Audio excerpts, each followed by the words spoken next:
اچھی طرح سے استنجا کرنے کے بعد جب جا کر بیٹھتا ہوں تو محسوس ہوتا ہے کہ پیشاب کے قطرے نکل گئے ہیں، 1 2۔ تو حضرت ایسے میں کوئی کوما تو لگا دیا کریں جہاں لگانا ہوتا ہے۔ حضرت ایسے میں ناپاکی ہو جاتی ہے یا نہیں، جبکہ یہ میرے ہاتھ میں نہیں ہے؟ اس سے بھی عذاب قبر ہوتا ہے؟ اچھا خیر، تو بھائی دیکھو، جب پیشاب کر لیں نا، پیشاب سے فارغ ہو جائیں تو تھوڑی دیر اطمینان سے بیٹھے رہیں، ٹھیک ہے نا؟ جب اطمینان ہو جائے کہ اب مزید خطرہ نکلنا بند ہو گیا تو پانی ڈالیں اور پتلی گلی سے نکل لیں۔ دوبارہ اسٹڈی کرنے کی، مطالعہ کرنے کی چندہ ضرورت نہیں ہے، بالکل نہیں۔ وہم ہو، شک ہو، اس سے وضو نہیں ٹوٹے گا، بلکہ شک دور کرنے کا جو سنت طریقہ ہے وہ یہ کہ اپنے ازار پہ تھوڑا سا پانی کی چھینٹیں مار لیں، شلوار پہ، تاکہ اگر تراوٹ نظر آئے، شیطان وسوسے میں ڈالے کہ یہ تو گیلا گیلا، تو آپ خود بولو بھائی یہ تو میں نے خود ترک کیا ہے، تو یہ وسوسہ دور کرنے کا اچھا طریقہ ہے۔ تو ایک دفعہ جب اطمینان ہو گیا تو اب جب تک 100% یقین نہیں ہوگا قطرہ نکلنے کا، اس وقت تک وضو نہیں ٹوٹے گا۔ اتنا یقین ہو جائے کہ آپ قسم اٹھا کے کہہ سکیں کہ میرا قطرہ نکلا ہے یا ہوا خارج ہوئی ہے، یہ قسم اٹھا کے کہہ سکیں آپ۔ بعض دفعہ وہمی لوگ ہوتے ہیں نا، میں ان سے کہتا ہوں کہ تم قسم اٹھا سکتے ہو کہ قطرہ نکلا ہے؟ کہہ رہے میں سوچ کے بتاؤں گا کہ قسم اٹھا سکتا ہوں کہ نہیں۔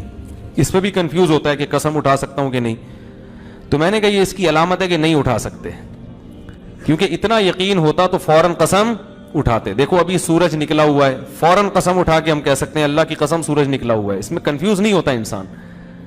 تو جب تک اتنا یقین نہ ہو جائے کہ پیشاب کا قطرہ نکلا ہے یا ہوا خارج ہوئی ہے، اس وقت تک وضو آپ کا باقی رہے گا۔ لیکن وہمیوں کو بات سمجھ میں نہیں آتی، یہ پھر بھی کنفیوزڈ ہی رہیں گے یہ۔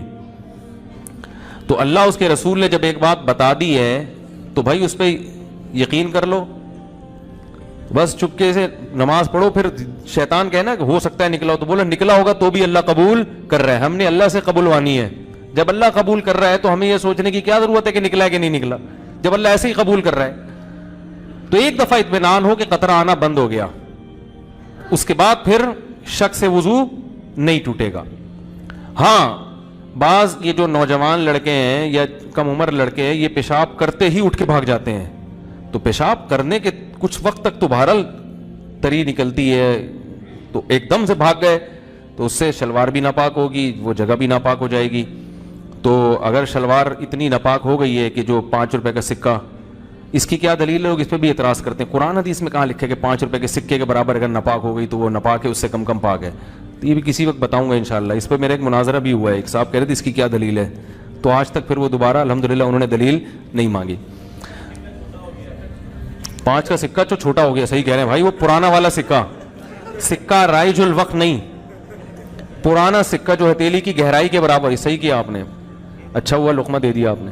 جو پرانا والا سکہ تھا جو ہتھیلی کی گہرائی کے برابر ہوتا ہے نا، وہ سکہ، تو اس سے کم اگر نجاست لگی ہو تو وہ کیا ہے، کپڑے پاک رہیں گے۔ سمجھ میں آ رہی ہے بات؟ تو فوراً پیشاب کرتے ہی اٹھ کے بھاگ جانا ٹھیک نہیں ہے۔ پیشاب کرنے کے بعد تھوڑی دیر بیٹھیں، اطمینان کر لیں کہ اب تری آنا ختم ہو گئی ہے، تو بس اٹھ کے چلے جائیں، تو اور ختم ہو جاتی ہے تھوڑی دیر میں۔ اور اگر غور فکر میں لگے رہیں گے نا وہاں بیٹھ کے، تو قیامت تک ختم نہیں ہوگی، یہ بتا دوں میں۔ قیامت آ جائے گی، پولیس بلوانی پڑے گی آپ کو واش روم سے باہر نکالنے کے لیے، کیونکہ وہمیوں کا کوئی علاج نہیں ہے دنیا میں۔